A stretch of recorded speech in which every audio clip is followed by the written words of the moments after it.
नमस्कार मित्रांनो, आपल्याकडे सकाळ झाली की पहिली आठवण येते ती म्हणजे चहाची। पण आपण भारतीय लोकांना चहामध्ये दूध आणि ढिगभर साखर टाकल्याशिवाय आपल्याला चैनच पडत नाही। पण तुम्हाला माहिती आहे का, याच दुधामुळे चहाचे खरे फायदे मरून जातात। आजकाल फिटनेस लवर लोकांपासून ते सेलिब्रिटींपर्यंत सगळेजण काळ्या चहाबद्दल बोलत आहेत। मग हा काळा चहा नक्की काय भानगड आहे? तो खरं शरीरासाठी चांगला आहे की फक्त फॅड आहे? आजच्या या व्हिडिओमध्ये आपण काळ्या चहाबद्दल सगळं काही जाणून घेणार आहोत आणि हा चहा घेताना कोणत्या चुका टाळायच्या हे सुद्धा मी शेवट सांगणार आहे।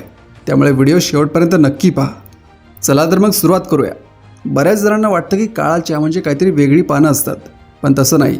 ज्या झाडांपासून ग्रीन टी मिळतो त्याच झाडांपासून काळा चहा सुद्धा बनतो। फरक फक्त एवढाच आहे की काळा चहा बनवताना त्या पानांवर जास्त प्रक्रिया केली जाते, ज्यामुळे त्याचा रंग गडद होतो आणि चव थोडी कडक लागते। आपल्या साध्या चहामध्ये आपण दूध टाकतो, ज्यामुळे चहामधले जे मुख्य घटक असतात त्यांची ताकद कमी होते।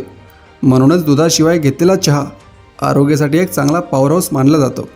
आता सर्वात महत्त्वाचा मुद्दा म्हणजे आपल्या हृदयाचं आरोग्य। आजकाल कमी वयात हार्ट अटॅक येण्याचं प्रमाण खूप वाढलं आहे।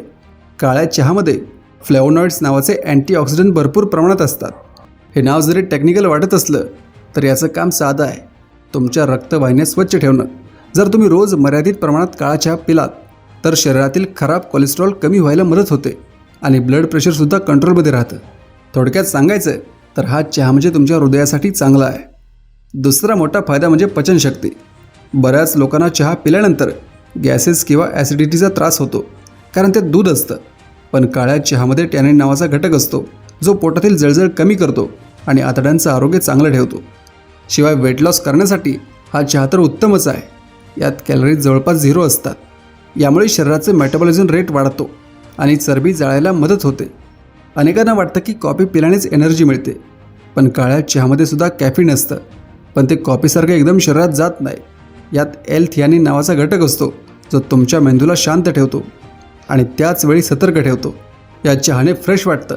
हा चहा तुमची एकाग्रता वाढवतो आणि विनाकारण येणारा ताणतणाव कमी करायला मदत करतो। पण थांबा, फायदा होतोय म्हणून दिवसभर चहा पिणं चुकीचं आहे। काळा चहा पिताना काही गोष्टींची काळजी घेणं खूप गरजेचं आहे। पहिली गोष्ट म्हणजे साखर।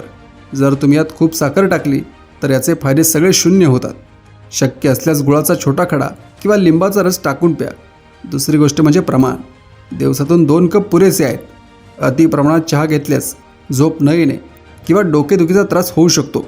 आणि सर्वात महत्त्वाचं म्हणजे रात्री झोपण्यापूर्वी हा चहा टाळावा, नाहीतर तुमची झोप उडू शकते। तर मित्रांनो, काळा चहा चवीला जरी थोडा कडक असला तर त्याचे फायदे मात्र गोड आहेत।